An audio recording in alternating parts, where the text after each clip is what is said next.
શ્રી જગન્નાથ રથયાત્રા અનુસંધાને વડોદરાનગરવાસીઓને ગુજરાત જનતા ન્યૂઝ તરફથી ખૂબ ખૂબ શુભકામનાઓ।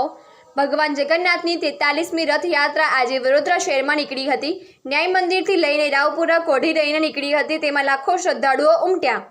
અષાઢી બીજના દિવસે ભગવાન જગન્નાથની રથયાત્રા કરવામાં આવે છે। આ વખતે જગન્નાથ રથયાત્રા 7 જુલાઈથી શરૂ થાય છે। શાસ્ત્રના અનુસાર ભગવાન જગન્નાથની પૂજા અર્ચના કરવાથી ભક્તોના તેમના જીવનમાં ભગવાનની અસીમ કૃપા રહે છે।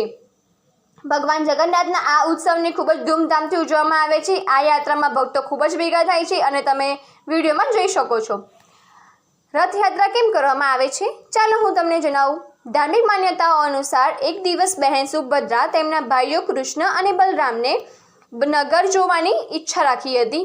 પછી બંને ભાઈઓએ ખૂબ પ્રેમથી પોતાના બહેન માટે ભવ્ય રથ તૈયાર કરાયો અને તેની પર બેસીને ત્રણેય નગરની શેર કરવા નીકળ્યા। રસ્તામાં ત્રણેય તેમની માસીના ઘરે ગુંડીચા પણ ગયા અને અહીંયા 7 દિવસ સુધી રહ્યા અને પછી નગર યાત્રા પૂરી કરી પાછા વળ્યા। ત્યારથી દર વર્ષે ભાઈ બહેનો તેમના રથ પર સવાર થઈ નગર ભ્રમણ માટે નીકળે છે અને તેમની માસીના ઘરે ગુંડીચા મંદિર જાય છે। આમ સૌથી આગળ બલરામજીનો રથ અને વચ્ચે સુભદ્રાજીનો રથ અને સૌથી પાછળ જગન્નાથજીનો રથ હોય છે।